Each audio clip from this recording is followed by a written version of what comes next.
arrivé dans la salle de cours, mais j'ai pas eu des conversations avec lui. Non. Par la suite, ensuite, quand vous êtes séparé de la fraternité Saint-Pédis et vous avez ouvert un séminaire, s'est posé le problème de recourir à quel évêque? Je crois que c'est vous, dans un entretien, vous dites que vous êtes allé voir Monseigneur Castromayer au Brésil. Oui. Est-ce que vous pouvez nous en dire un peu plus sur cette entretien? Oui, c'était en 85. Je suis allé à Rio et puis à Campos après. Oui, je parlais avec lui en français, il parlait très bien français. J'étais avec quelqu'un qui parlait portugais aussi. Et je lui ai proposé, parce que lui a écrit quelques lettres avant. Et il m'a dit, oui, vous pouvez venir me voir. Et alors, on a commencé à parler. Il a dit, ah, mais vous êtes sédévacantiste. Moi, je ne suis pas sédévacantiste.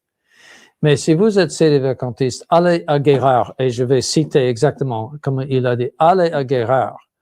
Alors, je lui ai dit, vous pensez que c'est valide parce que c'est l'abbé Kelly qui déjà commençait à attaquer. Et pensez-vous que c'est valide? Il a dit, si c'est valide pour Guérard, il a dit, c'est valide pour moi. Il n'y a personne dans le monde entier qui saurait si c'est valide ou non que il disait le père Guérard. Et alors, il a dû connaître le père Guérard, Monseigneur Guérard. Il a fini, je n'ai aucun problème avec Guérard. Je cite, c'est la citation. Parce que je me rappelle, j'étais choqué, j'étais surpris par cela. Alors, ça m'a fait penser à regarder de plus près. Oui, de plus près. Ouais. Toute l'histoire de Monseigneur Guérard de Laurier, Monseigneur Tuc, etc., etc. J'ai fait beaucoup de recherches parce que je voulais répondre, savoir qu'est-ce qui s'est passé. Alors, je suis allé voir plusieurs qui connaissaient Monseigneur Guérard et aussi Monseigneur Tuc. Et tous ceux qui ont connu Monseigneur Tuc à l'époque des sacres a dit qu'il était en parfaite mentalité, pas de problème du tout. Même ceux qui étaient contre, comme le père Barbara, non, il a fait une interview avec lui, c'est-à-dire il était allé le voir, il a posé des questions. Le père Barbara était contre les sacres du point de vue d'idée ou de prudence. L'abbé Delmazure, et j'ai une lettre du père Barbara sous serment que tout ce qui s'est passé et qu'il a trouvé en très bonne mentalité, je ne sais pas si le bon pleine mot. possession de ses sens, oui. De même de l'abbé Delmazure. Je n'ai pas parlé avec l'abbé Delmazure, mais c'est le père Barbara qui a demandé à lui de m'envoyer cette lettre. Ces lettres sont dans mes archives. Et d'autres personnes qui connaissaient. Et alors, je suis... et aussi, j'ai fait venir l'abbé Kelly et aussi un laïc qui était toujours vivant, allemand. On est allé à Munich pour parler avec les témoins de sacre, de laïcs allemands. Ils parlaient bien anglais comme tous les Allemands. Et je ne sais pas quand ils parlent allemand, mais ils nous ont assuré que oui, tout allait bien, mais il y avait le premier, parce qu'on les a vus à part, le premier a parlé il a appelé le pontifical le rituel. Alors l'abbé Kelly, il a dit, oh, c'est pas possible qu'il puisse être un témoin parce qu'il ne connaissait pas la différence entre le rituel et le pontifical. Moi-même, parfois, je parle de le pontifical comme le rituel. Mais de toute façon, quand on a vu l'autre, le docteur Heller, il a pris le livre et il a mis à mes mains, il a dit aussi Kelly, voici le livre que Monseigneur Tuck a utilisé pour les sacres. C'était un pontifical. Alors, sur cette petite erreur, l'abbé Kelly a fait tout un bombe nucléaire contre des sacres de Monseigneur Tuck. C'était ridicule. Et aussi l'abbé Schaeffer. Il a été, je lui ai posé des questions justement ici. Il a visité l'abbé et c'est la même chose. Oui, il était en parfaite possession de ses sens. Oui, il n'y avait jamais un contre témoignage, sauf dans un cas, parce que j'ai envoyé une lettre au supérieur vietnamien dans le Missouri des États-Unis, pas le misère, mais le Missouri, en demandant, parce qu'il était là quand il mourait. Et il a dit, oui, il avait des bons jours et des mauvais jours, mais quand il mourait, il a demandé à Paul VI, il a fait pénitence à Paul VI, il faut savoir ça. Mais il était très conscient de ce qu'il a fait. Il a même parlé de ce qu'il a, des personnes qu'il a consacrées. Alors, ça veut dire, même quand il était en déclin, disons, à la fin, il pensait à cela, il était conscient de tout cela. Ça me dit qu'il les a fait validement. Mais de toute façon, la règle de l'Église, c'est que si un clerc, c'est-à-dire prêtre, l'évêque, fait un sacrement, la présomption est que c'est valide que s'il y a témoignage contraire, qui est absolument rare. Pas pour le nouvel ordre, mais pour les prêtres bien formés. Et Monseigneur Tuck il a été enseignant à Rome. Et il connaissait toutes les langues, etc., etc. Et archevêque de Hue, il avait de spéciales permissions depuis 11, etc. Non, toutes ces accusations sont complètement. Et maintenant, ils ont perdu la guerre. L'abbé Kelly a perdu la guerre. Parce que c'est aux États-Unis, nous sommes reconnus partout. Pourquoi, Monseigneur, le sac de Monseigneur a eu lieu en 81, après il l'a dit plus tard, je crois. Pourquoi, Monseigneur, enfin, à mon connaissance, il n'y a pas eu d'une espèce de conspiration du silence, c'était Monseigneur Lefebvre, moi, enfin, publiquement, on m'a jamais parlé qu'il ait parlé du sac de Monseigneur Guerra, vous voyez, ou même de Monseigneur Carmona. Pourquoi il y a eu cette conspiration du silence autour de ces sacs, vous voyez, on n'en a jamais parlé, ils ont l'impression qu'il y a une espèce de... Enfin, je pense peut-être pour ne pas donner la publicité à ses ennemis. Nous. Je ne sais pas, parce que au moment, je n'ai pas fait très attention. Hein. Mais à votre époque, vous avez entendu parler de Londres, peut-être en 82, parce que vous étiez encore à la fraternité. On a entendu que ça s'est passé, mais au moment, ce n'était pas nécessaire parce qu'on avait mentionné le fait. Mais ça devenait nécessaire après. Est-ce que justement, moi j'ai posé à monsieur l'abbé Guépin la question, et il m'a dit qu'il avait rencontré Monseigneur Tuck à Écône. Oui, c'est vrai. Et il m'avait dit que voilà, qu'il l'avait accueilli presque comme un martyr de la foi, dans le sens où ses frères avaient été assassinés par les communistes. Et voilà, on en avait parlé. Est-ce que vous étiez là Non, je n'étais pas là, mais non, mais encore, l'abbé Guépin a dit que oui, il était tout à fait en possession de ce. Oui. Il n'y a pas de contre-témoignage, sauf que ce que le Vietnamien a dit, mais c'est normal que quelqu'un qui s'approche de la mort soit un peu. Ouais. Mais au moment des sacres, il n'y a rien.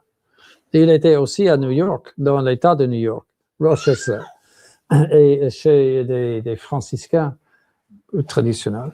Et c'était la même chose. Il y a l'abbé Miller, le père Miller, qui aussi il a fait une émission à propos de toutes ses expériences avec Monsieur Tuc quand il était là. Et c'est le même témoignage. Il y a énormément de témoignages. Ouais. Tout à l'heure, vous avez parlé un peu de l'abbé Olanier. C'est marrant, j'ai découvert il y a peu de temps qu'en fait, il était du diocèse de Clermont-Ferrand. Oui. Monseigneur Pierre de la Chevalier. Oui. Envoyé à la fraternité Saint-Pédis en 60, justement. Oui. Je m'appelle Monseigneur Lefebvre a parlé de Monseigneur. Parce qu'il a été consacré par son cousin. Oui.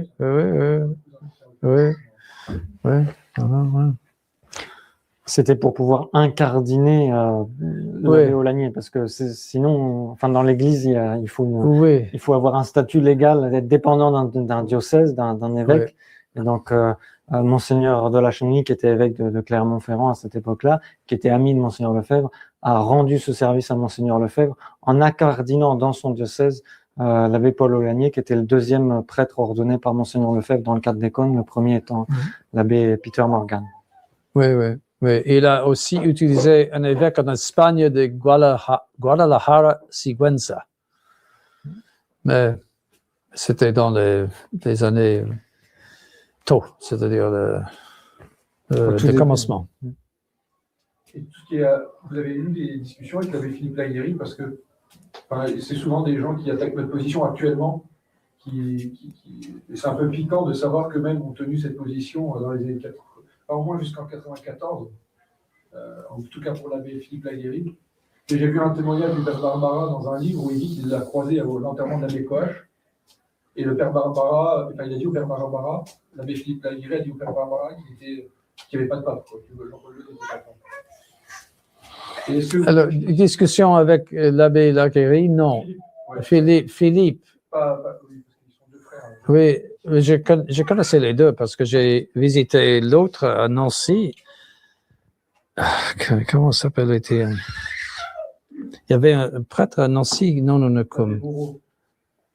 il a été vieux. L'abbé Moureau. C'était lui, oui. Et il était là. Mais non, il n'était pas présent au moment. Quand je suis allé là avec Monseigneur Dolan. Et non, il n'était pas là.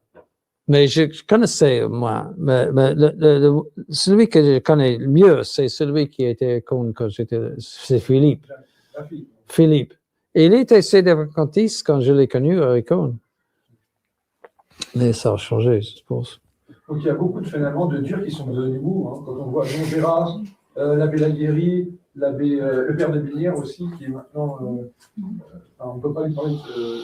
J'ai des connaissances qui ont essayé de lui parler il y a peu de temps de la position. Et c'est l'horreur absolue pour lui. Ouais. Ils ont admiré. Oui, il y a de longues histoires. Est-il vrai que Don Gérard du Baroux a quitté la fraternité et a rejoint, ou serait l'un de ceux qui sont à l'origine de la fraternité Saint-Pierre, parce que Monseigneur Lefebvre ne l'avait pas choisi comme l'un des 4 futurs évêques? J'ai jamais entendu ça. Non. Est-ce qu'on peut plutôt attribuer ce revirement comme une conséquence de la position prudentielle où justement Monseigneur Lefebvre ou d'autres cadres de la fraternité Saint-Pédis ont retourné des prêtres sédévacantistes de leur camp et ils en ont tiré les conséquences puisque pour essayer de les canaliser, on leur a dit que le sédévacantisme c'était mal. Ils ont parfois dû passer par une tendance anti-sédévacantiste qui après les a poussés dans l'ecclésiastisme.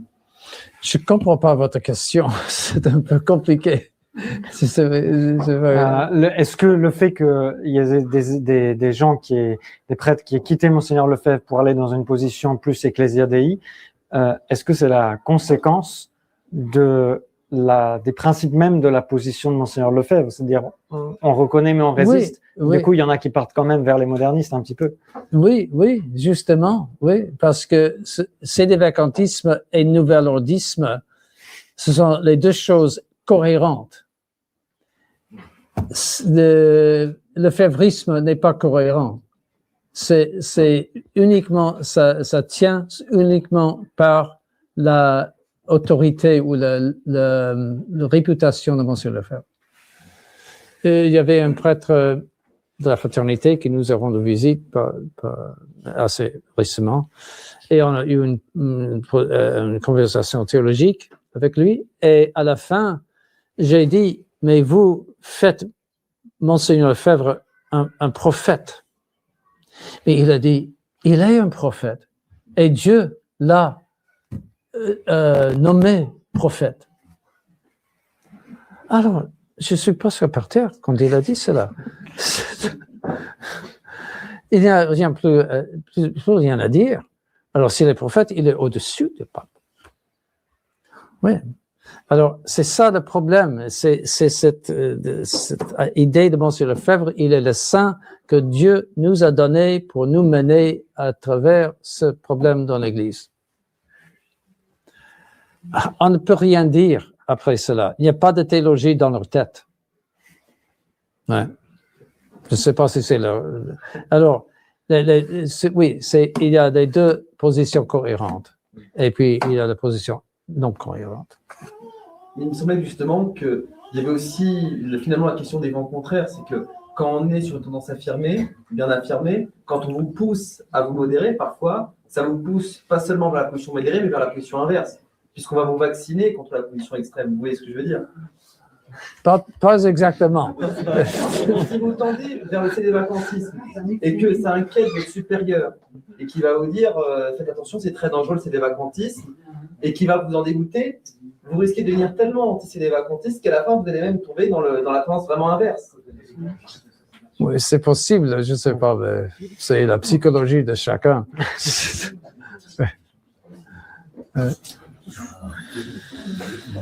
Question sur la vie de Monseigneur ou pas? Est-ce que vous avez prévu ou même déjà commencé à mettre par écrit vos mémoires, qui serait pour nous un très léger témoignage sur la histoire de l'Église, et c'est un moment particulier de souligner une crise comme l'Église n'a jamais connue? Steven Heiner veut que je fasse cela. Il a raison. Oh, mémoire. Peut-être il y a plusieurs choses qu'on ne devrait pas, qu'on devrait oublier peut-être. En tout cas, sauf si vous voulez ajouter quelque chose. Moi? Oui. Non, je suis épuisé. D'accord. Bon, merci Monseigneur pour ce témoignage.